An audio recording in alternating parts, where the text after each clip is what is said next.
আগামীকাল জাজিরা প্রান্তে বসছে পদ্মা সেতুর ৮ নম্বর স্প্যান। এরই মধ্যে ১৫০ মিটার দৈর্ঘ্যের কাঠামোটি নিয়ে মাওয়া থেকে রওনা দিয়েছে ৩,৫০০ টন ধারণ ক্ষমতার ক্রেন।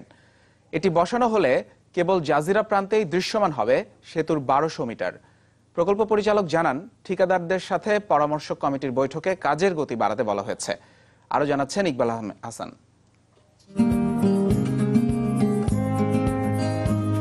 খরস্রোতা পদ্মা তার রূপ বদলায় ক্ষণে ক্ষণে, তবে সেই ছবি ছাপিয়ে এখন চোখে পড়ে নদীর বুকে ৬.৫ কিলোমিটার দীর্ঘ সেতুর একটু একটু করে বেড়ে ওঠা।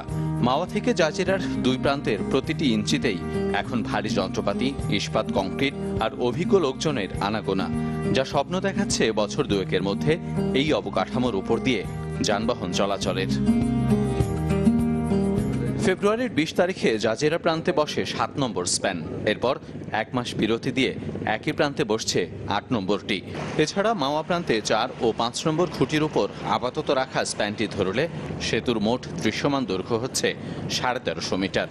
টার্গেট অনুযায়ী আগাতে পারি নাই, কারণ আমরা আসলে পাইলট ডিজাইন দিয়েছি ডিসেম্বরের শেষের দিকে। এখন ব্যারিয়ার হলো আমাদের প্রোগ্রেস বাড়ানো, ঠিকাদারকে চাপ দিয়ে তাদের লোকবল ইকুইপমেন্ট দিয়ে ম্যাটেরিয়াল নিয়ে আসা, কাজ আরও কীভাবে আরও গতি করা যায়। প্রথম দিকে তাদেরকে অনেক ট্রায়াল অ্যান্ড এরার মেথডে কাজ করতে হয়েছে, সেগুলো সব চূড়ান্ত হয়ে গেছে। তো এখন হচ্ছে যত দ্রুত কাজ করা যায়। তো আমি মনে করি যে এই ধরনের একটা জটিল প্রকল্পে ১ বছর ২ বছর বেশি লাগাটা কিছুই না।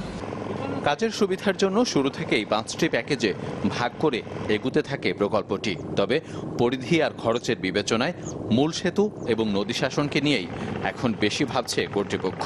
কাগজ কলমে সেতুর কাজ শেষ হয়ে গেছে ৪ ভাগের ৩ ভাগ, আর তার থেকে বেশ খানিকটা পিছিয়ে নদীকে বসে আনার কাজ।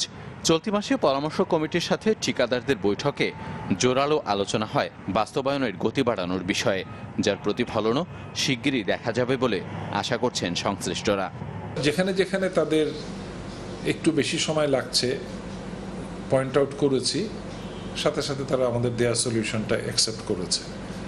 কাজে রিভার ট্রেনিং কন্ট্রাক্টরের সাথে আমাদের ডিজাইন টেকনোলজিতে তেমন কোনো ঝামেলা নেই। যদি আমাদের একটা বড় প্রবলেম আছে ফেরিঘাট, আমরা যদি ওই ৭০০ মিটার সরায় নিয়ে যেতে পারি, তাহলে আমরা বীজের সাথেই শেষ করার টার্গেট কন্ট্রাক্টর নিয়েছে, আমরা নিয়েছি, সবাই আমরা একমত। এপ্রিল থেকে স্রোত বাড়তে থাকে পদ্মায়, তাই কাজ এগুনোর ক্ষেত্রেও নতুন পরিকল্পনা আনছে সেতু বিভাগ। ইকবাল হাসান, চ্যানেল 24, ঢাকা।